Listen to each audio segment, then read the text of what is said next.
శ్రీ గురుదేవ దత్త. ఇప్పుడు ఉదయం 5 అయింది. నిన్న సాయంత్రం 5 గంటలకు బెంగళూరు నుండి బయలుదేరి నిరవధికంగా కారు నడుపుకుంటూ ఇప్పుడే పవిత్ర నర్సోబావాడి క్షేత్రం చేరుకున్నాము.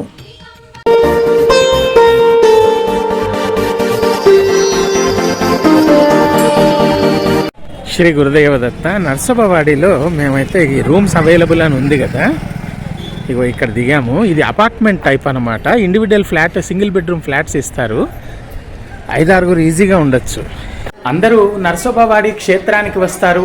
ఔదుంబర మూలంలో ఉన్నటువంటి శ్రీ గురు స్థానాన్ని దర్శిస్తారు, వెళ్ళిపోతారు. ఈ క్షేత్రం గురించి పూర్తిగా తెలుసుకునే ప్రయత్నము చేయరు. అలాగే ఇక్కడ ఉన్నటువంటి అనేక క్షేత్రాలు దర్శనం కూడా చేయకుండానే వెళ్ళిపోతారు. మరుముఖ్యంగా శ్రీ గురు చరిత్రలో తెలుపబడినటువంటి త్రిస్థలి యాత్ర చేయకుండానే వెళ్ళిపోతూ ఉంటారు. కనుక ఈరోజు మన వీడియోలో సంపూర్ణంగా త్రిస్థలి యాత్ర, అలాగే ఇక్కడ నర్సోబావాడిలో ఉన్నటువంటి అనేక దివ్యమైన క్షేత్రాలను కూడా దర్శనం చేయిస్తాను. కనుక వీడియోని ఆద్యంతం సంపూర్ణంగా చూడండి, లేకపోతే చివరిలో నన్ను ఒక కామెంట్ వేస్తారు, శర్మ గారు ఇది ఎక్కడుంది, ఎలా వెళ్ళాలి, దీని మార్గం చెప్పండి, ఏ ఊరు, ఏ లొకేషన్. ఇది శ్రీ వాసుదేవానంద సరస్వతి స్వామి వారి తపోభూమి.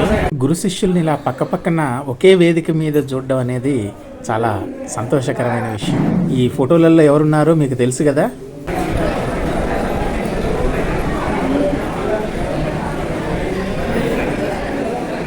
ఇది మౌనస్వామి మహారాజ్ వారి తపోభూమి. ఇది వారి తపోభూమిలోని దత్త విగ్రహం.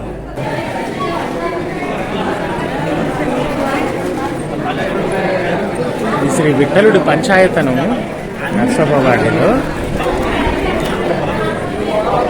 ఇది గోపాల్ స్వామి మహారాజు వారి సిద్ధ సమాధి. శ్రీ గురుదేవ దత్త. ఇది గోపాల్ స్వామి మహారాజు గారి సజీవంత సమాధి. ఇది సిద్ధ సమాధి అంటారు. శ్రీ గురుదేవ దత్త. ఎంతమంది మహనీయులు తపస్సు చేసుకున్న స్థానమో ఇది. రోజు రోజుకి ఈ స్థానంలో శ్రీ గురుదేవ దత్త సిద్ధి పొందుతున్న వారి సంఖ్య పెరిగిపోతుంది సంవత్సరానికి. అనేక రాసుని చూసారా, దిగంబర దిగంబర శ్రీపాద వల్లభ దిగంబర శ్రీ గోపాల్ స్వామి మహారాజ్ సంజీవన్ సమాధి.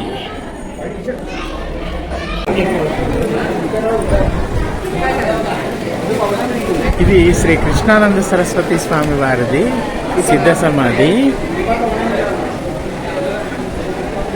శ్రీమన్ నారాయణ స్వామి మహారాజ్ వారి సిద్ధ సమాధి. దత్త రాజధాని నృసింహవాడి క్షేత్రం, నర్సోబావాడి అని ఈరోజు పిలిచేటువంటి స్థానం ఇది. గత 2 ఏళ్లలో చాలా డెవలప్మెంట్స్ అయినాయి. ఏదేమైనా కూడా ఇప్పుడు మనం నిలబడ్డ ఎత్తుకైతే ప్రతి సంవత్సరం గంగమ్మ అంటే మన కృష్ణమ్మ తల్లి ఇక్కడ వరకు ఉప్పొంగుతారు. స్వామివారిని అభిషేకించుకొని వెళ్తారు. సంవత్సరానికి ఒకసారి 1 వారం రోజులు 15 రోజుల పాటు మహాస్థానం. కామాది సర్ప వ్రజగారుడాభ్యాం వివేక వైరాగ్య నిధి ప్రదాభ్యాం బోధ ప్రదాభ్యాం ధృతమోక్షదాభ్యాం నమో నమః శ్రీ గురు పాదుకాభ్యాం. ఇక్కడికి వచ్చిన భక్తులందరూ ఎప్పుడు పడితే అప్పుడు కృష్ణా నదిలోకి దిగుతూ ఉంటారు. అది చాలా తప్పండి. ఎందుకంటే శ్రీ వాసుదేవానంద సరస్వతి స్వామి వారు కృష్ణా నదిలో దిగడానికి, ఇక్కడ స్నానమాచరించడానికి కొన్ని నియమాలు ఏర్పరిచారు. అది ఏమిటంటే మధ్యాహ్నం 11:25 నుండి మధ్యాహ్నం 1:30 వరకు పొరపాటున కూడా ఎవరు నదిలోకి దిగకూడదు. ఎందుచేతనంటే ఆ సమయంలో 64 మంది యోగినులు అమరపురం నుండి ఇక్కడికి వచ్చి స్వామివారిని సేవిస్తారు కనుక. శ్రీ నృసింహ సరస్వతి స్వామివారు 12 ఏళ్లు నృసింహవాడిలో ఉన్నప్పుడు గంగానుజుడనే ఒక వ్యవసాయదారుడికి అతని భక్తికి మెచ్చి త్రిస్థలి యాత్ర అంటే కాశీ, గయా, ప్రయాగ దర్శనం క్షణకాలంలో చేయించి తిరిగి ఈ క్షేత్రానికి తీసుకువచ్చి ఇక్కడున్న ఈ సంగమము, యుగాలయము, కరవీరము 3 కూడా త్రిస్థలి అని తెలుసుకో అని తెలియజేశారు కదా. ఆ త్రిస్థలిలో మొట్టమొదటిది ఈ సంగమము. ఇక్కడ కృష్ణానది వేణి నదితో సంగమం చెందుతుంది. ఇక్కడ కృష్ణానదితో వేణి నది సంగమం అవ్వకముందే కొంచెం దూరంలోనే వేణి నదితోటి కుంభి, భోగి, సరస్వతి అనే ఇంకో 3 నదులు కూడా కలవడంతో ఇది కృష్ణా పంచగంగా సంగమంగా పిలువబడుతుంది. ఇది ప్రయాగ అంతటి మహా దివ్యమైన సంగమం అని చెప్పి సాక్షాత్తు దత్తావతార స్వరూపులైనటువంటి శ్రీ నృసింహ సరస్వతి స్వామి వారు 700 సంవత్సరాల పూర్వమే మనకి ఉపదేశించినటువంటి మహా తీర్థక్షేత్రం ఇది. నరసోబావాడి క్షేత్రంలోని సంగమం పైన, అలాగే శ్రీ నృసింహ సరస్వతి స్వామి వారి ప్రప్రథమ శిష్యులైనటువంటి శ్రీ రామచంద్రయోగి మహారాజు గారి పూర్తి వివరాల కోసం నరసోబావాడి లైవ్ వీడియో మా ఛానల్లో ఉంది, అది చూడండి. ఆ ఎదురుకుండా అక్కడ కనపడుతున్నటువంటిది అమరపురం 64 మంది యోగిన్లు. దాని వెనుక అక్కడ ఉన్న ఇల్లు చిక్కుడుపాదు పీకేస్తే అక్కడ పేద బ్రాహ్మణుడి ఇంట్లో లంకెబిందెలు దొరికినటువంటి స్థానం. ఆ చెట్లు కనిపిస్తున్న స్థానం గంగా అనుజుడి పొలం. ఇక్కడి నుండి బయలుదేరి అమరపురం, సిరోలా దర్శనం చేసి వద్దాం, తిరిగి సాయంత్రం మళ్ళీ ఇక్కడికే వద్దాం. అనేక కార్యక్రమాలు ఉన్నాయి ఇప్పుడు ఇక్కడ. అమరపురంలోకి వెళ్ళాలి అని అంటే నది దాటక తప్పదు కనుక ఇప్పుడు నదిని దాటి అవతల పక్కకు వెళ్తున్నాం. అమరపురంలోకి వెళ్ళే ప్రయత్నం చేస్తున్నాం.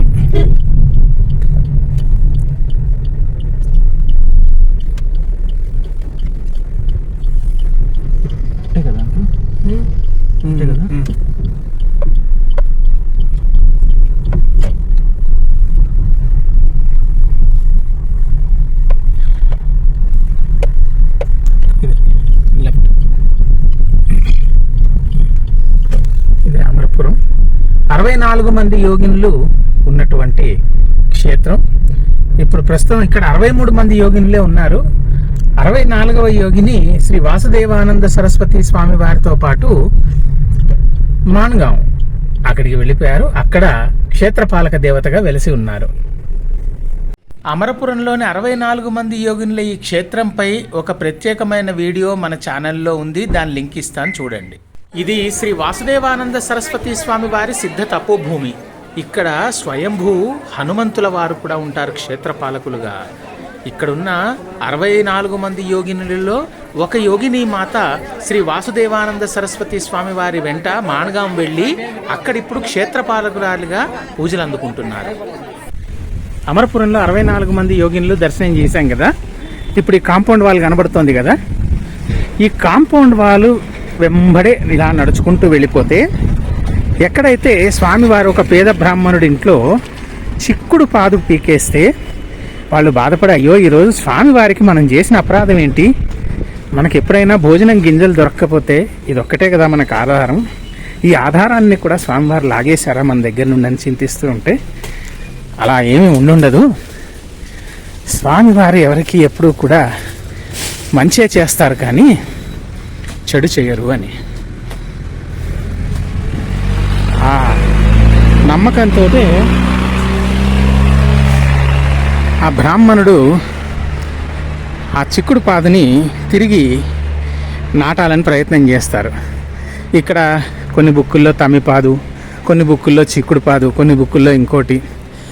అది ఏదేమైనా సరే పాదు ఒక తీగ, ఓకే, ఒక శాకాహారపు తీగ. ఆ తీగని పీకేస్తారు. పీకేస్తే మళ్ళీ తిరిగి నాటే ప్రయత్నంలో అక్కడ వాళ్ళకి లంక బిందెలు దొరుకుతాయి. ఆ స్థానం ఇదే మీకు ఇప్పుడు చూపించబోయేది.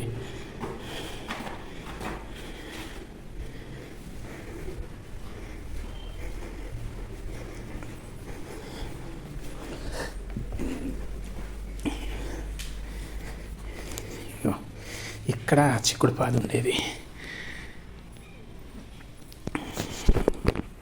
దిగంబర దిగంబర శ్రీపాద వల్లభ దిగంబర దిగంబర దిగంబర అవధూత చింతన దిగంబర శ్రీ గురుదేవ దత్త.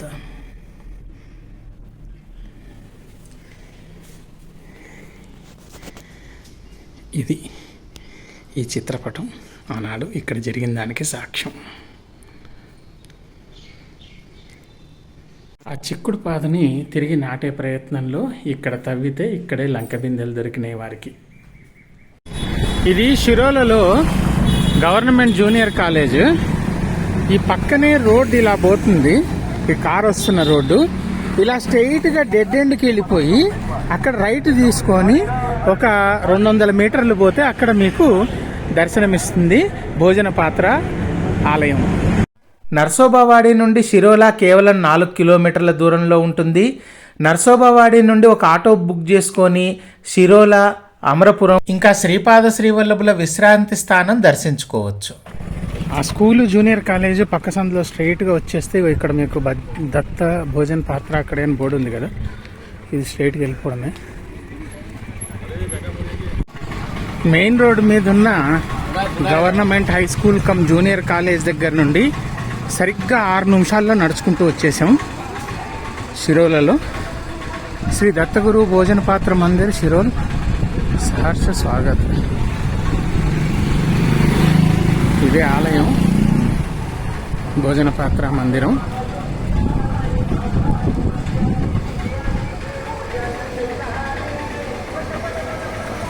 శ్రీ గురు దత్తాత్రేయ స్వామి వారి భోజన పాత్ర శిరోల అనే పేరుతోటి మన ఛానల్లో పూర్తి వివరాలతోటి ఒక సంపూర్ణ వీడియో ఉంది, మీరు ఆ వీడియో చూడవచ్చు. అందులో ఇక్కడ స్వామివారి ఇంటర్వ్యూ కూడా ఉంది.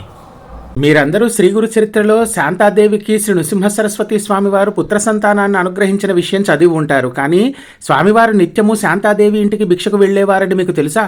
ఒకనాడు శాంతాదేవి ఇంటికి స్వామివారు భిక్షకు వచ్చే సమయానికి స్వామివారికి వడ్డించడానికి ఆ పేదరాలి ఇంట్లో కనీసం ఒక విస్తరాకైనా లేకపోతే అది చూసిన స్వామివారు పక్కనే ఉన్న బండరాయిని చూపించి దాన్ని శుభ్రం చేసి దాని మీదనే భోజనం వడ్డించమన్నారు. స్వామివారి ఆజ్ఞ మేరకు ఆ పేదరాలు అలాగే చేసింది. శాంతాదేవి భక్తికి మెచ్చినటువంటి స్వామివారు ఆమె ఇంట్లో ఇంకెన్నడూ కూడా దైన్యము దరిద్రము ఉండవు అని చెప్పి ఆశీర్వదిస్తూ తమ చేతి ముద్రని ఆ రాతి మీద అలా విడిచిపెట్టి వెళ్ళారు. స్వామివారి మాట అక్షరాల అలాగే జరిగింది. ఆమె అనతి కాలంలో సంపన్నురాలై స్వామివారిని మరింత భక్తి శ్రద్ధలతో సేవించుకున్నది. నేటికి కూడా ఆ రాతి మీద స్వామివారి ఆ చేతి ముద్రను మీరు చూడవచ్చు. ప్రతిరోజు ఉదయం అభిషేక సమయంలో వచ్చిన భక్తులందరికీ కూడా స్వామివారి యొక్క ఆ చేతి ముద్రను దర్శించుకునే భాగ్యం కలిగిస్తారు ఇక్కడి పూజారులు. ఆ తర్వాత దాని మీద అలంకారం చేసి ఉంచుతారు. శ్రీ గురుదేవ దత్త. ఇప్పుడు మనం కిద్రాపూర్ బయలుదేరాం. యుగాలయము అని మీరు వినే ఉంటారు. యుగాలయం అని మీరు వెతుక్కుంటే మీకు గూగుల్లో దొరకదు. ఇవాల్టి పేరు కిద్రాపూర్. శ్రీ కోపేశ్వర్ మహాదేవ్ ఆలయం ఉన్నటువంటి మహాస్థానం. ఇక్కడ ప్రత్యేకత ఏమిటి అని అంటే శివకేశవులిద్దరూ ఒకే పీఠం మీద మనకు దర్శనమిస్తారు, ఒకే ఆలయంలో దర్శనమిస్తారు.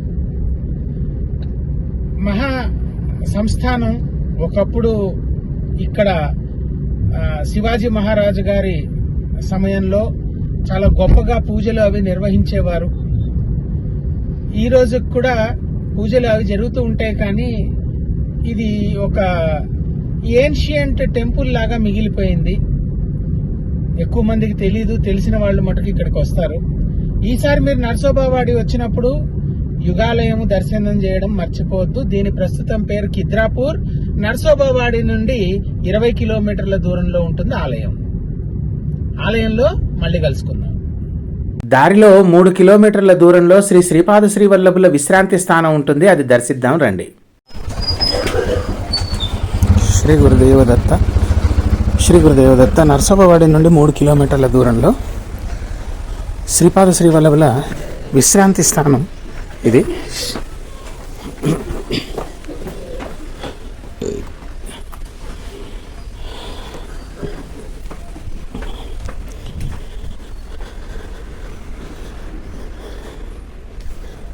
దీన్ని కురుంద్వాడి అంటారు. ఈ స్థానానికి సంబంధించిన పూర్తి వీడియో మన ఛానల్లో ఉంది, చూడండి.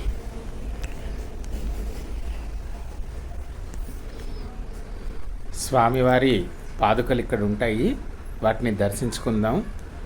దిగంబర దిగంబర శ్రీపాద వల్లభ దిగంబర దిగంబర దిగంబర శ్రీపాద వల్లభ దిగంబర. ఇప్పుడు మనం కిద్రాపూర్ వచ్చాము. కిద్రాపూర్ కోపేశ్వర్ మహాదేవ్ మందిర్. దీన్నే శ్రీ గురు చరిత్రలో యుగాలయము అని చెప్పబడింది. ఇప్పటి పేరు కిద్రాపూర్. ఇది నర్సోబావాడి నుండి దాదాపుగా 20 కిలోమీటర్లు. గుడి దాకా ఇప్పుడు మాకేమో 22 చూపిస్తోంది. అక్కడ గూగుల్ మ్యాప్స్లో చూసినప్పుడు మటుకు 20 అన్నది. సనాతనం.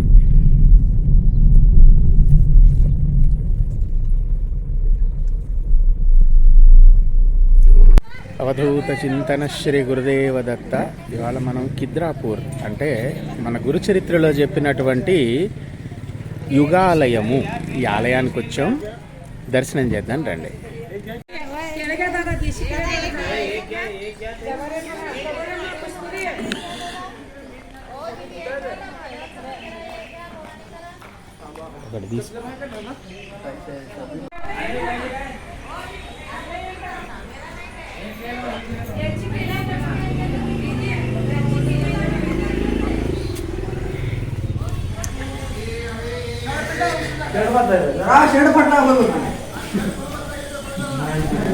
ఈ యుగాలయం యొక్క ప్రాశస్త్యం ఏంటంటే చరిత్ర ఏంటి అని అంటే, మనం చరిత్ర చూసుకుంటే దక్ష యజ్ఞంలో సతీదేవికి పరాభవం జరిగింది.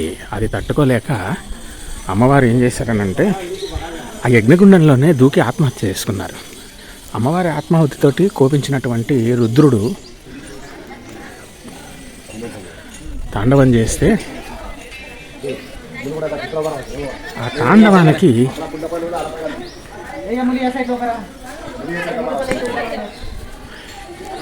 ఇది ఇక్కడి నుంచి చంద్ర దర్శనం జరుగుతుంది. ఇది 11వ శతాబ్దంలో జైన రాజులు ఈ శివాలయాన్ని పునర్నిర్మాణం చేశారు. కాకపోతే ఇది సత్యయుగం నాటిది.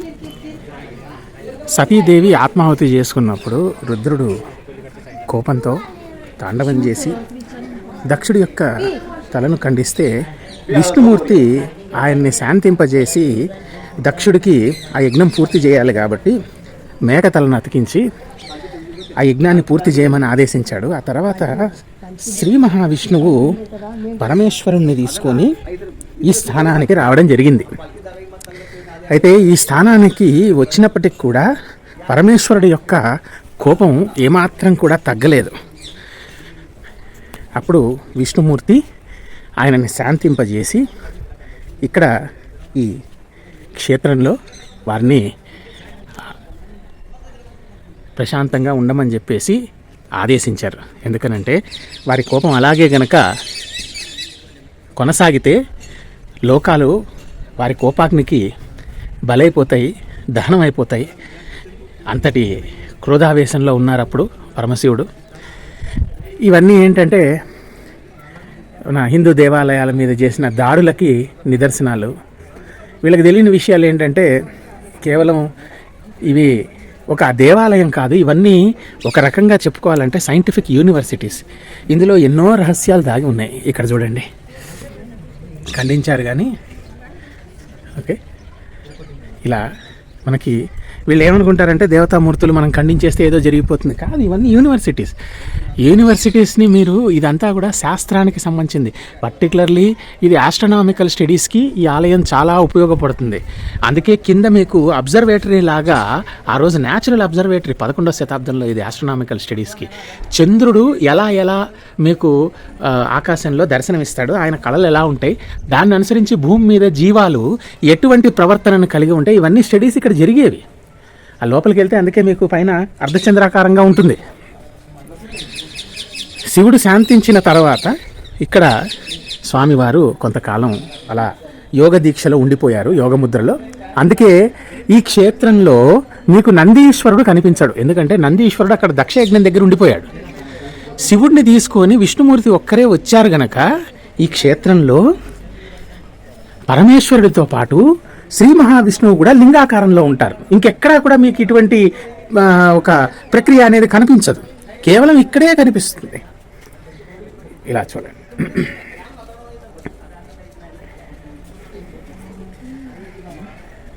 లోపలికి వెళ్ళి దర్శనం చేద్దాం. దేవాలయం చూడండి ఎంత గొప్పగా ఉందో. ఇది సనాతన సిద్ధమైందే, కానీ పునర్నిర్మాణం చేసిన వాళ్ళు మటుకు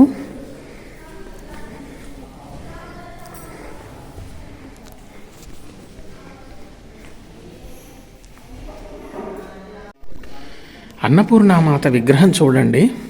అమ్మవారు చేతిలో గెరిట పట్టుకొని ఉన్నారు. సనాతనం ఎంత దివ్యంగా ఉన్నారో. ఇప్పటికీ కూడా ఇన్ని వందల సంవత్సరాల తర్వాత కూడా ఈ ఆలయమూర్తి మీరు సరిగ్గా చూడండి, కళ్ళు మనల్ని చూస్తున్నట్టుగా ఉన్నాయి. గమనించండి, అమ్మవారి కళ్ళు మనల్ని చూస్తున్నట్టుగా ఉన్నాయి. అంతటి ఆశీర్వాదం. ఈ శిల్పి జన్మ ధన్యం కదా. వీరభద్రుడు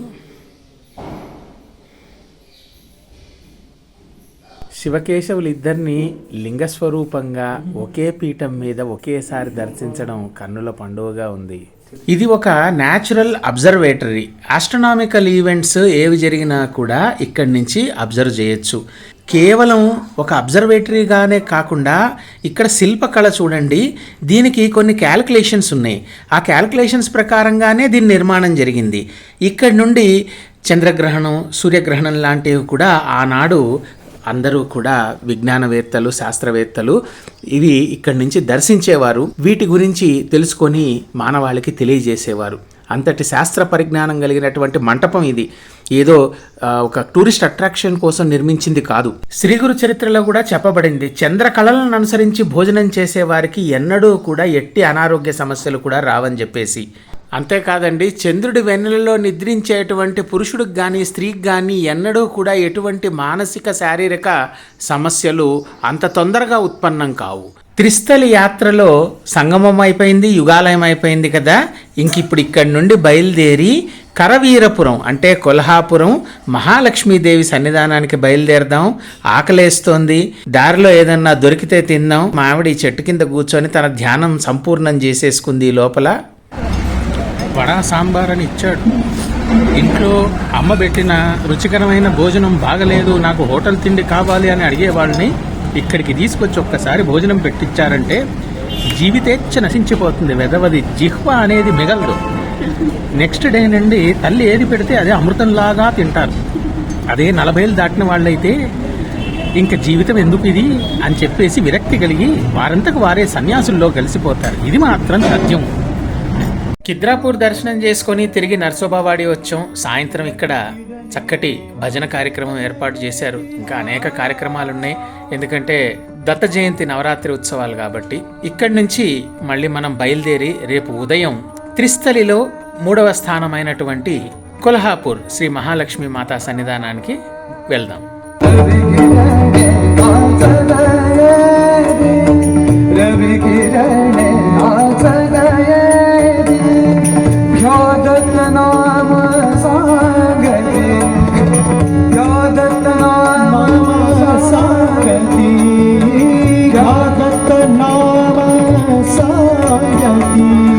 वार्यातुन सुमन पुरगे वार्यातुन सुमन पुरगे तीदत्त नाम जपते तीदत्त नाम जपते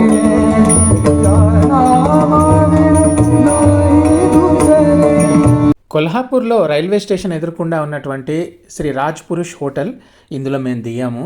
మహారాష్ట్రలో సాధారణంగా అన్ని చోట్ల రేట్లు చాలా ఎక్కువ ఉంటాయి. ఇక్కడ మాకు అదృష్టవశాత్తు 4000కే 6గురికి అకామిడేషన్ దొరికింది. చాలా చక్కగా ఉంది.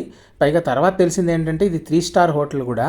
అన్నిటికంటే ముఖ్యమైనది ఏంటంటే కొల్హాపూర్లో ఇన్నేళ్లలో మొట్టమొదటిసారి ఒక దివ్యమైన భోజనం చేసాం మేము ఇక్కడ. అది కూడా 200 రూపాయలు కూడా లేదు.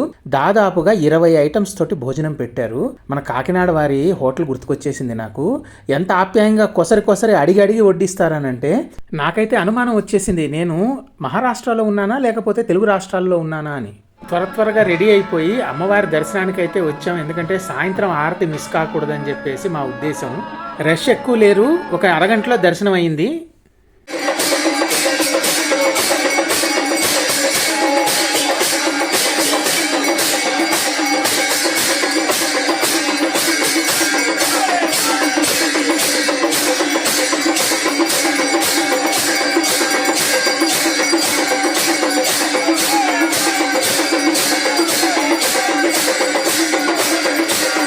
అమ్మవారి మెట్ల పక్కనే శ్రీ బాలదత్తాత్రేయ స్వామివారి మందిరం ఇది. చాలా దివ్యంగా ఉంటారు బాలదత్తుడు. అందులోనూ ఇప్పుడు దత్త నవరాత్రులు కదా, ఇంకాస్త పూజా అలంకారాలతోటి దివ్యంగా కనిపిస్తున్నారు. దత్తభిక్షాలింగం దగ్గరకు వచ్చేటప్పటికి దివ్యమైన దత్త భజన సంకీర్తన జరుగుతోంది. కాసేపు ఇక్కడ ఉండి ఆ తర్వాత దత్తభిక్షాలింగం దర్శనం చేసుకున్నాము. प्रेमाची सावली माझ्या प्रेमाची सावली माझ्या प्रेमाची सावली. ఈరోజు దత్తభిక్షాలింగం స్వామివారిని ప్రత్యేకంగా వరాహావతారంలో అలంకరించారు. ఇక్కడి నుండి బయలుదేరి ఆజాద్ గంజ్లో ఉన్నటువంటి రెండవ దత్తభిక్షాలింగ దర్శనానికి వచ్చాము. మొదట లక్ష్మీమాత సన్నిధానంలో భిక్ష స్వీకరించినటువంటి స్వామివారు అక్కడి నుండి బయలుదేరి మధ్యాహ్నం ఇక్కడికి వస్తారు. ఇక్కడ యమాయి మాత సన్నిధానంలో అన్నపూర్ణామాత చేతికి ఆ వస్తువులను అందిస్తే అమ్మవారు స్వామివారికి రుచికరమైన భోజనాన్ని వండి సమర్పిస్తారు. అందుకే ఈ కొల్హాపూర్లో 2 దత్తభిక్షాలింగాలు మనకు దర్శనమిస్తాయి. సో అదండి మన సంపూర్ణ నర్సోబావాడి క్షేత్ర దర్శనం త్రిస్థలి యాత్ర సైతంగాను. వీడియోని సంపూర్ణంగా చూస్తే మీకు ఎటువంటి డౌట్స్ రావు. గూగుల్ మ్యాప్ లొకేషన్స్ కానీ ఈ వీడియోకి అనుబంధంగా ఉన్న వీడియోల లింకులు కానీ అన్ని డిస్క్రిప్షన్ బాక్స్లో ఇచ్చేస్తున్నాను. అవి చూడండి. చూస్తే మీకు ఏ అనుమానం రాదు, మళ్ళీ ప్రశ్న ఉద్భవించదు. మీరు స్కిప్ చేసి అక్కడ కొంచెం చూస్తే అన్ని అనుమానాలే. నేను ఆ ప్రశ్నలకి ఇంక ఇప్పుడు సమాధానం చెప్పలేను, ఎందుకంటే ఇంకో 200 చిల్లర నేను క్షేత్ర దర్శనం చేస్తే కానీ నా 1008 దత్తక్షేత్రాల దర్శన సంకల్పం నెరవేరదు.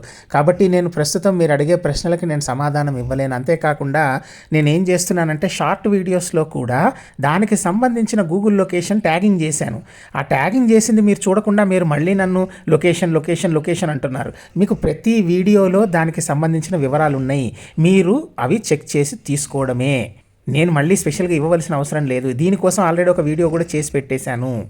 కనుక మీరందరూ కూడా ఈ నర్సోబావాడి క్షేత్ర వీడియో సంపూర్ణంగా చూసి మీకు అవకాశం ఉన్నప్పుడు మీరు కూడా వచ్చి ఇవన్నీ కూడా దర్శనం చేసుకుని దత్తాత్రేయుల వారి ఆశీస్సులు పొందుతారని ఆశిస్తూ అవధూత చింతన శ్రీ గురుదేవ దత్త. ఇంకొక దత్తక్షేత్రం వీడియోలో మళ్ళీ కలుసుకుందాం. అంతవరకు దత్తనామం జపిస్తూ ఉండండి, దత్తానుగ్రహం పొందుతూ ఉండండి. జై గురుదత్త.